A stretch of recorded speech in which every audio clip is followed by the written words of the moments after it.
Hi everyone, welcome to Voice of Crypto. We're coming in live from Token2049 and we have with us a really interesting guest. We have with us Stefan. Hi Stefan, it's great to meet you. Thanks for letting us interview you. How are you doing? Doing great, thank you, and nice to be here, and great to have your audience and be able to share some of the insights. Absolutely, the pleasure is ours. Can you tell us a little bit about what you're doing, what your background is, what currently you're working on?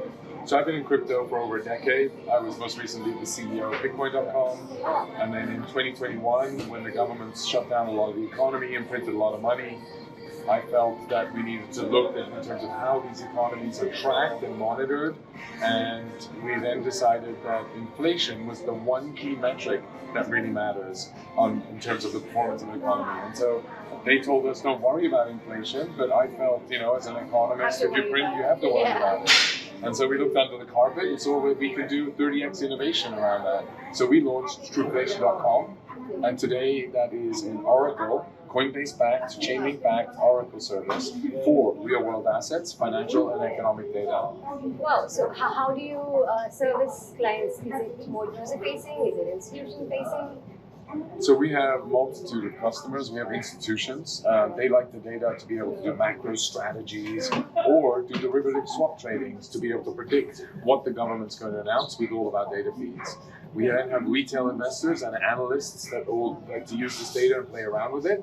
But then we have some 140 developer teams across different blockchains, because we support 8 different blockchains, building on top of the true data that we offer up. And so that, to me, is where the future lies. If you think about it today, as real-world assets get tokenized, we're seeing today a market size of 3.1 billion, of which 1.6 billion is used just alone for Oracle services. And that's going to scale to some 40-50 billion in the rest of this decade.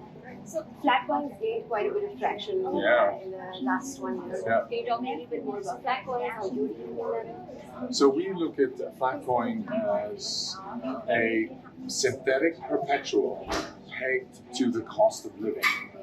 What is the cost of living? Truflation luckily calculates the real cost of living, and then we basically tie a currency to that. So in the end, you don't use US dollars anymore, you don't use any other currency, you can just have a new one, and the new one is then tied to that cost basket of items, and it can be in the US specifically or in the UK specifically, and then we hope to expand it into lots of other markets. Sounds amazing. Yeah.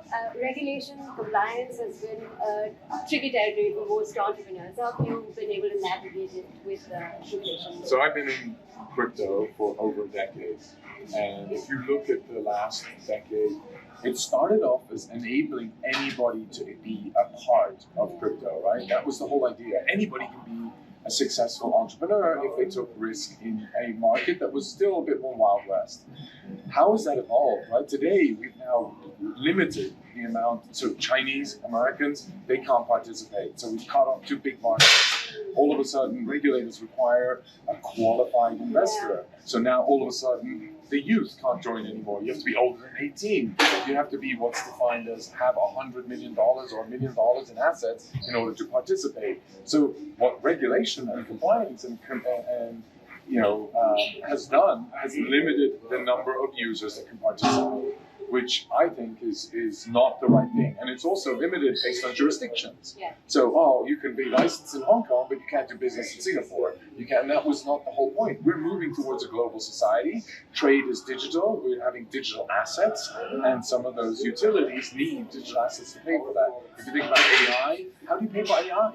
You need tokens, right? And what tokens are you going to use? You're not going to do hundreds of little bot transactions and smart agent transactions with a fiat currency, credit card, 3% transaction fee, 8 toll takers across the way. So how do we create efficiencies? And this new system is to create efficiencies.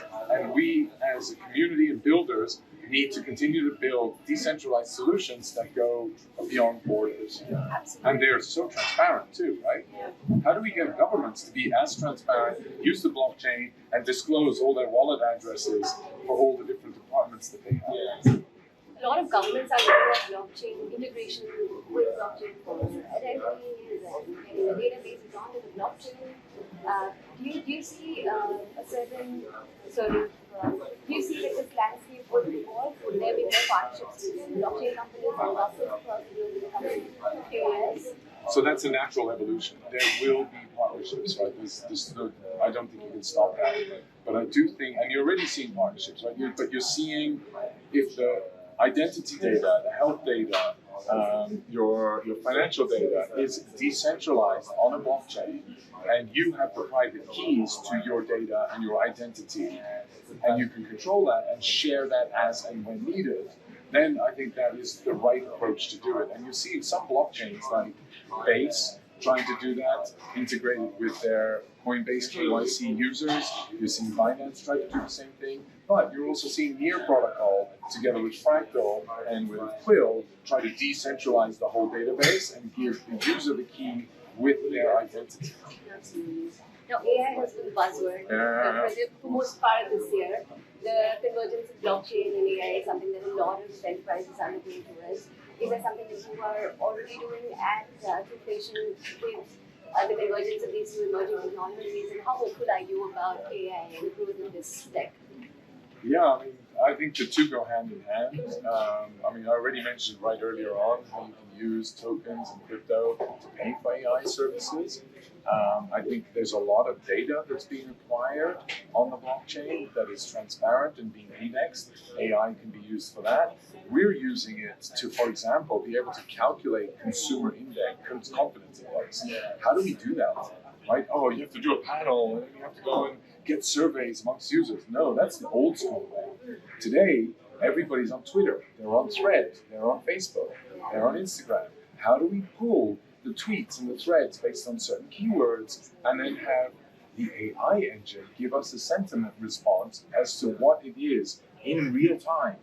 So we can have that in real time and present a consumer confidence index that is a lot more accurate than a survey-based solution. Absolutely.